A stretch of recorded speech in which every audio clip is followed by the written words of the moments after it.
Maraming nagtatanong tungkol sa size ng gabunan t-shirt at hoodie. Makikita sa screen ang size dimension.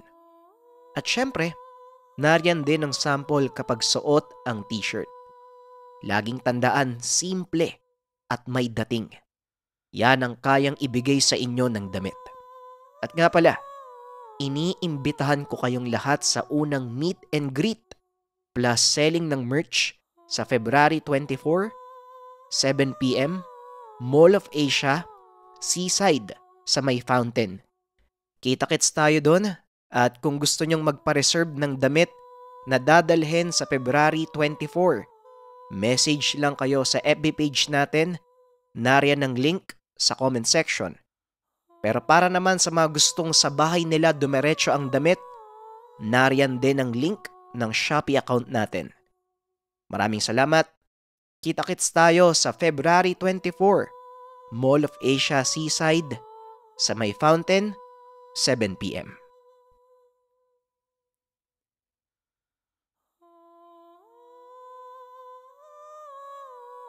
Ang kwentong ito ay hango sa totoong buhay. Mula ito sa isa nating kabayan na itago na lang natin sa pangalang Ambo. Taong 1967. Albay.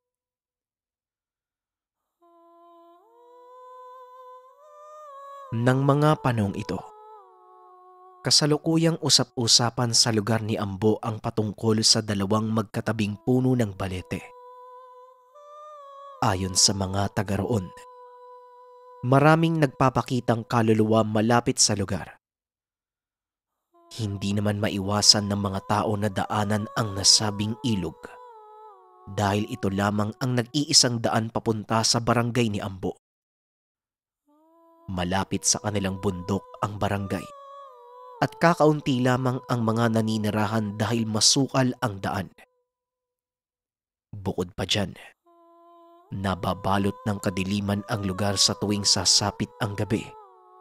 Lumiliwanag naman ito tuwing may nagsusunog ng mga bunot ng nyug na nagsisilbing pangtanggal ng mga lamok. Samantala, kapag may buntis naman sa lugar ay nagtutulungan ang mga kapitbahay na makakuha ng goma na pangontra sa mga aswang. Ngunit kaunti lamang ang goma sa lugar, kaya sa mayayaman lamang ito nahihingi. At madalas, pagpapausok na lamang ng asupre na may kalamansi ang ginagawang pangontra. Si Ambo bilang ama, araw-araw itong bumababa ng bundok upang magsilbing katulong sa isang tindahan sa palengke. Hindi naman gaanong nahihirapan sa pinansyal ang pamilya ni Ambo dahil nagtatrabaho din ang isang anak sa bundok at madalas tumutulong ito sa pagkukopra. Isang araw, dahil piyesta sa palengke, 10:00 na ng gabi nakapagpasarado ng tindahan ang pinasukan ni Ambo. Magmula sa lugar, halos 1 oras ang lalakarin niya pauwi ng tahanan. Sa paglalakad ay nagdala lamang ito ng isang lampara para magsilbing ilaw. Binilisan na ni Ambo ang paglalakad. Nang malapit na sa may ilog kung saan ang usap-usapang balete, nagdahan-dahan ito dahil ayaw niyang makaabala pa sa mga nilalang. Habang naglalakad, hindi naman maiwasang tumindig ng mga balahibo. Wala namang nakikitang kakaiba ngunit ramdam niya ang mga yabag na hindi malaman kung saan nanggagaling. Hindi niya rin maiwasang lumingon sa mga dinadaanan. Natatakot si Ambo. Kahit anong pilit na dumiretso lamang ng tingin ay hindi niya magawa. Dahil sa sitwasyon ay hindi makapaglakad ng maayos si Ambo. Maya-maya pa, nang tatakbo na sana, nakarinig siya ng sipol mula sa likuran. Kaagad itong lumingon at biglang bumilis ang pagtibok ng puso nang makita ang isang matandang babaeng nakangisi. Sa sobrang taranta, Tumakbo ito ng napakabilis kaya naiwanan ni Ambo ang dalang lampara. Habang tumatakbo ay patuloy naman sa pagsunod ang matanda habang tumatawa. Hanggang sa nawala na lamang ito nang makalayo siya sa may balete. Nang makarating sa tahanan, natumba na lamang si Ambo sa harapan ng pintuan. Halos 1 oras na natiling nakaupo dahil ayaw niyang magising pa ang anak. Nang tuluyan ng bumalik ang lakas ay pumasok na siya sa kwarto. Magmula ng gabing yun, tuwing ipinipikit ni Ambo ang mga mata, paulit-ulit pa rin niyang nakikita ang matandang humabol sa kanya. Dahil sa walang maayos na tulog ay madalas na itong hindi nakakapasok sa trabaho. Sa pagdaan ng ilang araw, tuluyan ng nagkasakit si Ambo. Hindi na nakakalabas ng tahanan dahil sa lahat ng nakakasalubong. Mukha ng matandang babae ang nakikita. Sa naging sitwasyon, nagpa siya ang anak ni Ambo na maghanap ng albularyo. Isang araw, habang nakaupo sa bakuran si Ambo, may narinig siyang sigaw ng isang matandang lalaki. Dali-dali itong lumabas at napatitig sa matanda. Magandang araw, iho. Pinapunta ko dito ng anak mo. Galing kanina sa bahay ko para humingi ng tulog. Ay huwag kang matakot dahil isa naman akong albularyo. Wika ng albularyo. Pinapasok naman ito ni Ambo sa loob ng tahanan. Nag-umpisa nang magtanong sa kanyang mga nararamdaman. Inilahad naman ito ang buong pangyayari magmula ng gabing dumaan sa may puno ng balete malapit sa ilog. Anong araw ka ba dumaan sa lugar? At saka, natatandaan mo pa ba kung anong oras? Tanong ng albularyo. Sinagot naman ni Ambo. Huwebes ng bandang 11:00 ng gabi nang dumaan siya sa lugar. Kaagad nag-abiso ang matanda. Kailangan nilang makahuli ng 2 kambing dahil gagamitin ito sa pagsasagawa ng gamutan. Matapos ay umalis na ang matanda habang si Ambo naman pumunta sa likod ng tahanan para manghuli ng mga pagala-galang kambing. Sa maghapon ay wala itong ibang ginawa kung hindi ang manatili sa tahanan at antayin ang pagbalik ng anak. Kinabukasan, maagang pumunta ang albularyo sa tahanan para itanong kung naihanda na ba ni Ambo ang mga gagamitin. Hindi na ito umuwi pa sa sariling tahanan. Bagkus ay pinahanda na rin ito ang isang silya na dadalhin papunta sa nasabing balete. Pagsapit ng 10:00 ng gabi, pumunta na ang 2 sa lugar. Itinabi muna ni Ambo ang dalang silya at 2 kambing. Samantala, nag-umpisa na ang albularyo sa pagsasagawa ng ritual. Napakalakas ng pagbanggit nito ng mga dasal. At sa bawat binibitawang sagradong salita, halos matumba naman si Ambo dahil sa pabugso-bugsong hanging tumatama sa kanya. Maya-maya pa, may kung anong atungal ng hayop silang narinig. Paunti-unti namang bumabalik sa alaala ni Ambo ang matandang babae na nakita niya. Napapikit si Ambo at kasabay nito, ramdam na rin niya ang kakaibang nangyayari sa paligid dahil pautal-utal nang nagsasalita ang matanda. Makailang minuto pa ang lumipas. Nagwika ang albularyo na dalhin sa gitna ng 2 puno ang silya. Lakas loob niyang iminulat ang mga mata at dali-daling inilagay sa pwesto ang silya. Napaatras na lamang si Ambo nang biglang umupo dito yung matandang nakita niya. Kunin mo ang patalim na nasa likod ko. Bilisan mo, Ambo. Hatiin mo ang leeg ng 2 kambing at patakan mo ang palibot ng nilalang. Matapos noon lumuhod ka ialay ang dalang kambing. Wika ng albularyo. Dali-daling ginawa ni Ambo ang sinabi ng matanda habang pinapatulo ang dugo ng hayop sa paligid ng nilalang. Walang humpay sa panginginig ang buong katawan nito. Nang akmang luluhod na si Ambo, tumabi na ang albularyo at sinabayan ng dasal ang pag-aalay. Halos 1 oras din sa pwesto ang dalawa, hanggang sa nawala na lamang ang alay na kambing kasama ang nilalang. Nawala na rin ang mga kakaibang ingay sa paligid.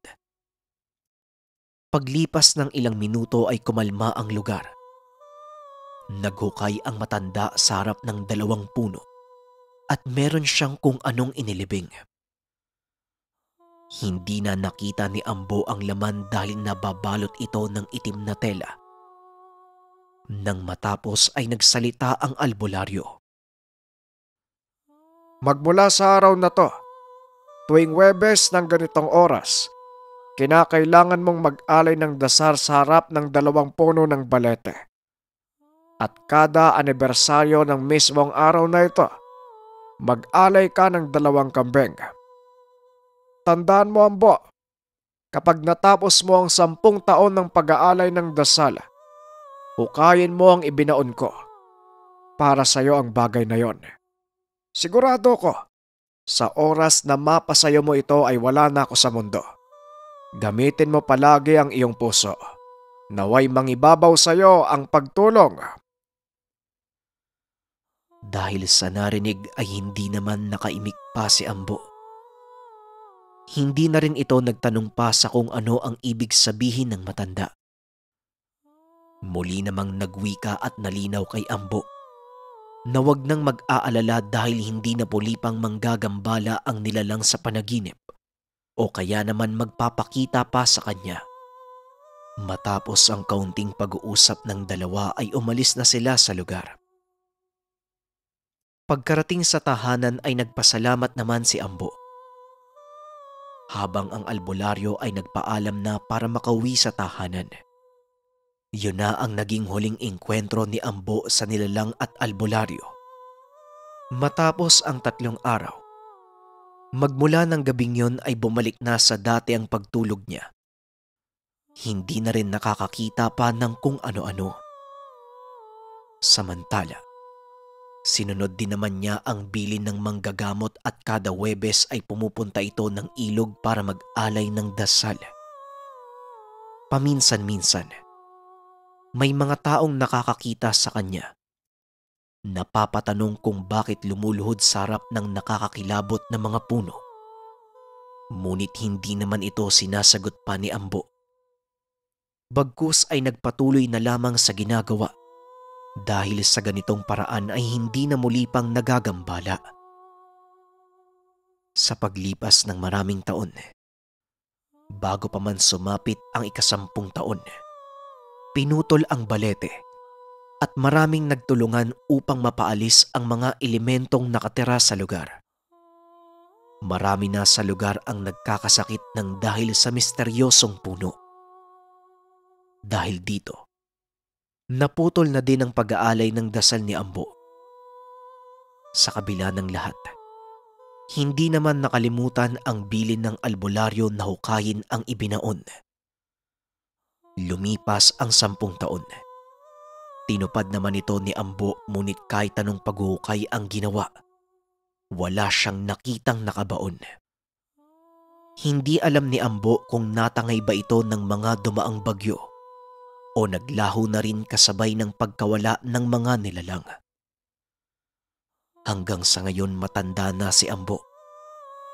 Paminsan-minsan, iniisip pa rin ito kung ano nga ba talaga ang ibinaon ng albularyo na dapat para sa kanya.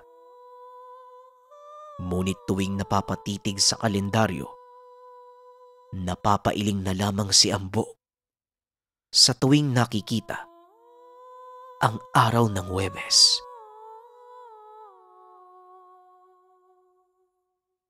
Ang susunod na kwento, mula sa ating kabayan na itago na lang natin sa pangalang Rona, Nangyari ito sa lugar ng Catanduanes.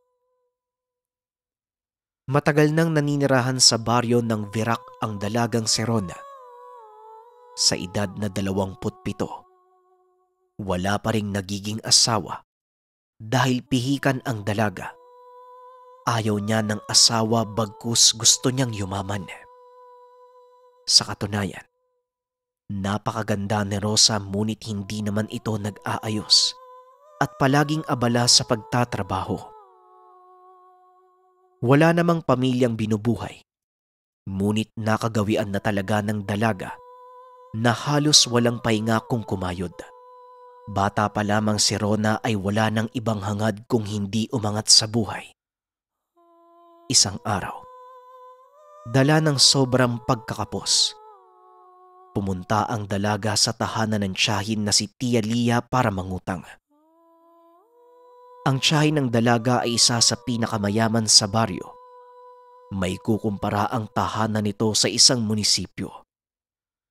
Nagpaalam si Rona na dito na lang siya maninirahan. Ngunit hindi pumayag ang tiyahin. Ito lamang at ang nag-iisang katulong ang naninirahan sa malaking tahanan. Sa araw na yun, kaagad namang naibigay kay Rona ang halagang inutang. Nagpasalamat naman ito. Pumunta na ng palengke para ipambili ng mga tsinelas na ilalako. Habang namimili ng mga paninda sa palengke, may isang matandang babae ang lumapit sa kanya. "Ano ba naman yan, Rona? Para ka nang may mga anak sa itsura mo. Kung ako sa'yo, magpaampon ka na lang sa tiyahin mo. Para naman makasuot ka ng maayos na damit at hindi yung ganyan. Ang ganda mo pa naman. O hindi kaya, humingi ka na lang sa tiyahin mo ng ilang libo para makabili ka ng maraming paninda." Hindi naman sumagot pa ang dalaga. Bagkus ay ngumiti na lamang. Matapos makapili ay diretsyo nang umalis at nagsimulang maglako. At habang naglalakad, paulit-ulit sa kanyang isipan ang sinabi ng matandang babae. Kaya naman, may kung anong pumasok sa kanyang isipan at kaagad na pumunta sa tahanan ng tiya. Pagkapasok, nakiusap ito na doon na lamang manirahan ngunit ayaw talaga ng tiyahin. Nagkaroon pa sila ng mahabang debate hanggang sa tumaas na ang boses ni Tia Lia. Doon na nagpasya ang dalaga na umuwi na lamang. Pagbalik sa sariling tahanan, walang humpay sa kakaiyak si Rona. At ng mga oras na yun, nagsama-sama na ang pagod at pagkaawa sa sarili. Umupo na lamang ito sa kusina at uminom ng tubig. Kahit napakaaga pa para magpahinga, nahiga na lamang ito sa kwarto. Dito ay walang humpay sa kakaisip kung papaano muling babangon sa sobrang pagkapagod. Naisipan niyang sapilitang kumuha ng pera sa tiyahin, kapalit ng pagtanggi nito sa gustong mangyari. Hanggang sa nakatulog na siya na yun lamang ang laman ng isipan. Nagising na si Rona 3:00 ng madaling araw. Sa gitna ng napakadilim na paligid, lumabas ng tahanan at pumunta sa lugar ni Tia Lia. Pagkarating ay kaagad namang nakapasok dahil may alam siyang ibang daanan kung sakaling sarado ang pasokang pintuan. Dahan-dahang pumasok sa kwarto ng tiya. Naabutan niyang tulog na ito. Nang makita ang napakalaking aparador, binuksan ito ni Rona at hindi siya nagkamali. Dito nakita ang nakaimbak na pera ng tiyahin.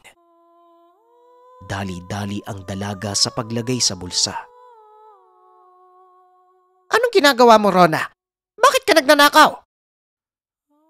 Wika ng tiya. Dahil sa narinig ay nagulat ang dalaga. Sa pagsigaw ay dumating ang kasambahay. Yon ang unang pagkakataon na nakita ito ni Rona. Ayon dito, mas matanda pa sa tiyahin ang kasambahay at halata rin sa pangangatawan na mahina na. Kaya nagtaka ang dalaga kung bakit ito ang katulong na kinuha. Ang buong akala ni Rona, pagtutulungan siyang kaladkarin palabas, ngunit hindi ito ang nangyari. Nang hindi binibitawan ng dalaga ang pera, nagwika si Tia Lia na sila na ang aalis ng kasambahay at ingatan na lamang ni Rona ang tahanan at ang mga may iwang salapi. Bago pa man makalabas ng kwarto, tumitig dito ang kasambahay at nagsalita. Napakaganda mo, Rona. Napakaganda ng mga mata mo. Wika nito. Hindi naman ito pinansin pa ng dalaga at inantay na lamang na makaalis ng tahanan ang dalawa. Maya-maya pa, nang masiguradong nasa labas na ang dalawa, ganon na lamang ang paglundag ng dalaga sa tuwa dahil sa wakas, nasa kanya na ang pinapangarap. Magmula ng araw na yun, hindi na muli pang naglako ng paninda ang dalaga. Bagkus ay pumupunta na lang ito kung saan-saan upang ibalita na siya na ang nagmamay-ari ng malaking tahanan. Ilang araw pa ang lumipas.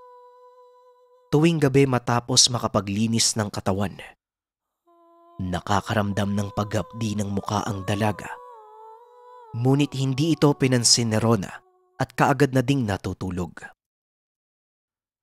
Kinabukasan, pagkagising ay napasigaw na lamang ito nang makita sa salamin ang muka.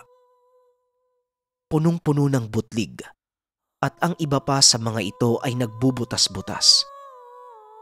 Parang may kung anong maliit na insekto na nasa loob. Nararamdaman pa niya ang pagkalaw. Nagpatuloy ang ganitong pakiramdam ni Rona hanggang sa napuno na ng butas ang muka. Dahil dito, naging mailap na ang paglabas ng dalaga. May mga oras din na pumupunta ito sa ospital para magpagamot. Ngunit kahit anong gamot, walang nagiging epekto sa kanyang kalagayan. Hanggang sa sumapit pa ang isang araw. Sa hindi malamang dahilan, hindi na muli pang nakakita ang dalaga. Dahil alam ng karamihan sa mga kapitbahay ang nagawa ng dalaga sa tiyahin. Kakaunti lamang ang dumadalaw sa tahanan.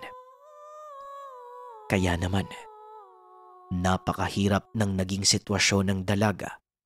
Wala na itong mahingian ng tulong.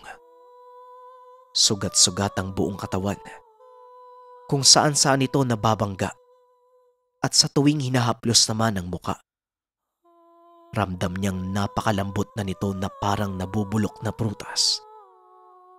Wala na ring patid ang pagpapaikot-ikot ng maliliit na insekto sa mga butas ng muka. Isang araw, habang umiiyak sa isang sulok si Rona, nakarinig ito ng lalaking tumawag sa labas ng tahanan. Kaagad naman itong sumagot at pinapasok. Pagkarating ng lalaki sa loob, nilapitan siya nito at hinawakan ang muka.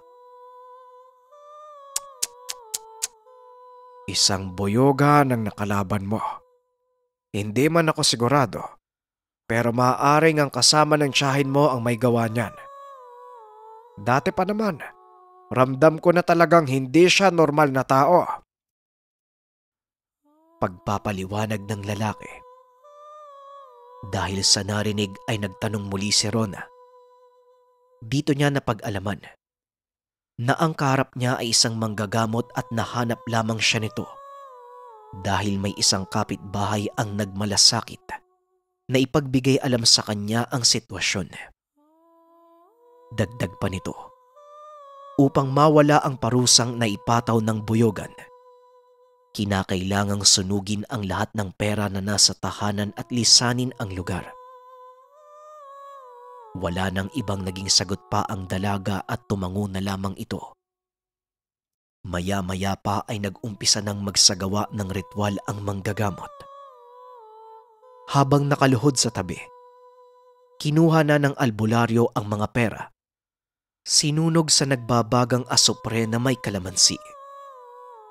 Kasabay nito, umalingasaw ang napakabahong amoy na parang nabubulok na karne.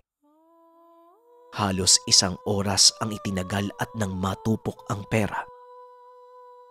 Kagad na pinalabas ng albularyo si Rona ng tahanan at sinabing kailangan niyang lisanin ang baryo. Kasamang natupok ng pera ang bahay ng tiyahin.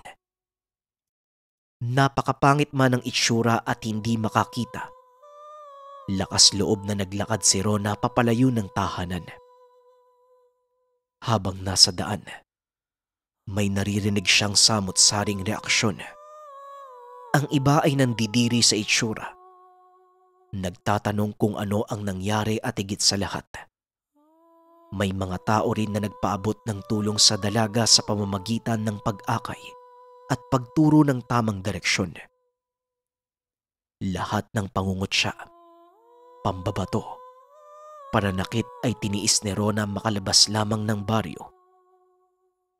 Hindi ito naging madali dahil wala siyang nakikita. Ngunit labis ang naging pasasalamat sa mga taong hindi nanghusga bagkus ay tumulong pa sa kanya. Nang makumpirmang nasa ibang lugar na, doon lamang napanatag ang loob ni Rona. Nanatili pa rin siyang bulag ng ilang oras. Ganun na lamang ang pagkatuwa ng dalaga dahil unti-unting bumalik ang kanyang paningin at dahan-dahan ding naghilom ang mga sugat sa muka. Dito na nagsimula ang bagong buhay ng dalaga. Mahirap man, ngunit kinakailangang gawin ang paglayo sa lugar na nakagisnan. Wala siyang ibang pagpipilian kung hindi lakasan na lamang ang loob. Sa bawat araw na lumilipas, paunti-unti na ring natatanggap ni Rona ang pagkakamali. Dahil nais niyang makamit ang pangarap sa maling paraan. Bagamat lubos ang pasasalamat na buhay pang nakalabas ng baryo, hindi malilimutan ang nagawang mga kasalanan. Samantala, doon lang din niya napagtanto na kaya pala hindi magawang iwanan ng tiyahin ang kasambahay. Dahil ito ang nagbibigay sa kanya ng kayamanan. At paminsan-minsan, patuloy na bumabalik sa kanyang isipan ang sinabi nito na maganda ang itsura ng kanyang mga mata.